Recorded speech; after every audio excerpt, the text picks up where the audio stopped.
हर इंसान की एक कहानी होती है, पर कुछ कहानियां ऐसी भी होती हैं जो मौत के बाद शुरू होती हैं। चलिए, आज एक ऐसी ही कहानी की परतों को खोलते हैं। ये कहानी एक अरबपति की मौत से तो शुरू होती है, लेकिन ये सिर्फ कोई बिजनेस ड्रामा नहीं है। ये कहानी है धोखे की, लालच की और एक ऐसे बदले की जो कब्र के पार से लिया गया।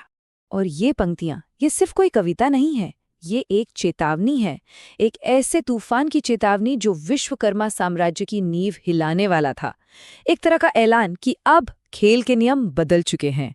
तो कहानी की शुरुआत होती है एक दिल दहला देने वाली खबर से, जिसने पूरे शहर को जैसे सन्न कर दिया था। दुनिया के लिए तो ये एक बहुत ही दुखद हादसा था। एक कामयाब इंसान जो अपनी सफलता के शिखर पर था, अचानक एक आग के गोले में समा गया। लेकिन सवाल ये उठता है कि क्या ये सच में सिर्फ एक हादसा था? देखिए, संकेत के आखिरी कुछ पल कितने अजीब थे। एक तरफ बिजनेस का तनाव और गुस्सा, तो दूसरी तरफ अपनी बेटी के लिए बेइंतहा प्यार, और फिर एक ही झटके में सब कुछ खत्म। ऑफिशियली कहानी यहीं पर खत्म हो जाती है, पर असल कहानी वो तो अब शुरू होने वाली थी। पिता की मौत के बाद प्राची विश्वकर्मा ने खुद को अकेले पाया, और चारों तरफ थे गिद्ध जो बस मौके की तलाश में थे। शोक और साजिश का एक ऐसा जाल जिसमें हर कोई शिकारी था। पिता के जाने के फौरन बाद प्राची ने बिना वक्त गंवाए कमान संभाल ली।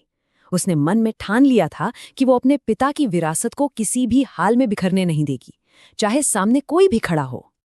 अब कहानी में यहीं पर एक ट्विस्ट आता है। प्राची को चुपचाप 6 करोड़ रुपये किसी को देने पड़े। क्यों?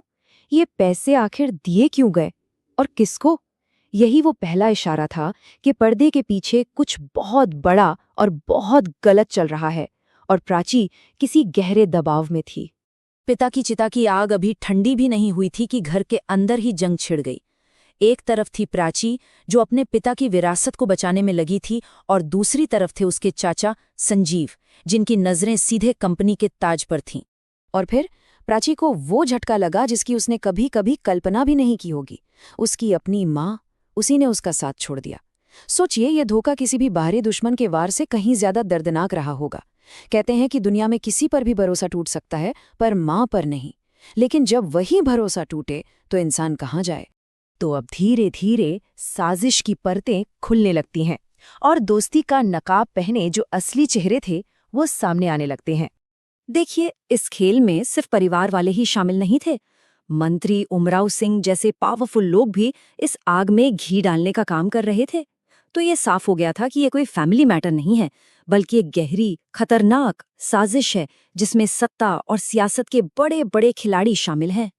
और ठीक इसी उथल-पुथल के बीच कहानी एक ऐसा मोड़ लेती है जो सब कुछ बदल देता है। प्राची को अपने मरे हुए पिता का साया दिखने लगता है।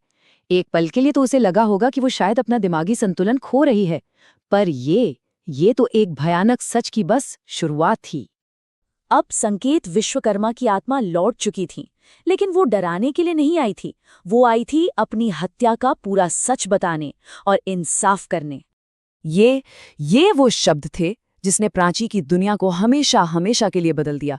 सोचिए, उसके पिता की आत्मा ने सीधे सीधे अपनी ही पत्नी यानी प्राची की माँ को अपनी मौत का जिम्मेदार ठहराया। जो अब तक एक शक था, वो अब एक भयानक सच बन चुका था। क्या सच हमेशा उतना सीधा होता है जितना हमें दिखता है? तो सवाल ये है कि आखिर इस पूरी साजिश की वजह क्या थी? वजह थी ये यूरेनियम प्रोजेक्ट। देखिए, संकेत एक उसूलों वाले इंसान थे। उन्होंने अरबों के मुनाफे के लिए अपने शहर के लोगों की जिंदगियों को दांव पर लगाने से साफ मना कर दिया था, और यही इनकार उनकी मौत की वजह बन गया। संकेत की आत्मा ने एक एक करके पूरी साजिश का पर्दाफाश किया। कैसे मंत्री उमराव सिंह ने अपने बेटे हर्ष को एक मोहरे की तरह यूज किया। कैसे उसने प्राची के प्यार का नाटक करके उसके पिता की हर एक हरकत पर नजर रखी, और फिर सही मौका देखकर प्लेन को आसमान से नीचे गिरा दिया। इस भयानक सच के बीच एक पल ऐसा भी आया जब संकेत ने अपनी बेटी पर अपना भरोसा जताया।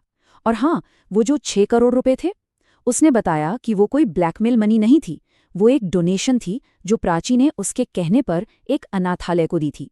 ये बाप बेटी के बीच का एक ऐसा पल था जो मौत के बाद भी जिंदा था। तो अब जब सच सामने आ चुका था, तो बारी थी हिसाब की। और ये एक ऐसा हिसाब था जो दुनिया के कानून से नहीं बल्कि कब्र के उस पार से होने वाला था। बदले की शुरुआत हुई हर्ष से। सबके सामने, सारे साजिशकर्ताओं के सामने संकेत की आत्मा ने हर्ष को हवा में उठाया और पूरी ताकत से दीवार में दे मारा। उसकी कहानी वही खत्म। ये शब्द सिर्फ एक धमकी नहीं थे, ये एक पिता का वो गुस्सा था जिसकी बेटी के भरोसे का खून किया गया था। संकेत का बदला सिर्फ अपनी मौत का नहीं था, वो अपनी बेटी के साथ हुए धोखे का भी बदला था। अब बारी थी इस पूरी साजिश के असली मास्टरमाइंड की। हिसाब बराबर करने के लिए संकेत की आत्मा मंत्री उमराव सिंह के प्राइवेट जेट में पहुंच गई, ठीक वहीं जहां से ये सब शुरू हुआ था। मंत्री उमराव सिंह को लगा कि वो जीत चुका है, जश्न मना रहा था, लेकिन उसका सामना उसी अंजाम से हुआ जो उसने संकेत के लिए लिखा था। जिस तरह उसने संकेत को मारा था, ठीक उसी तरह उसकी भी मौत हुई, और इसी के साथ बदले का ये चक्र पूरा हुआ। ये कहानी हमें एक बहुत ही गहरे सवाल पर लाकर छोड़ देती है। जब इंसाफ का सिस्टम फेल हो जाए, जब कानून के हाथ गुनहगारों तक ना पहुंच पाएं, तो क्या बदला लेना ही आखिरी रास्ता बचता है? क्या संकेत ने जो किया वो सही था, या बदला लेने के बाद गुनाह करने वाले और बदला लेने वाले में कोई फर्क नहीं रह जाता? ये सोचने वाली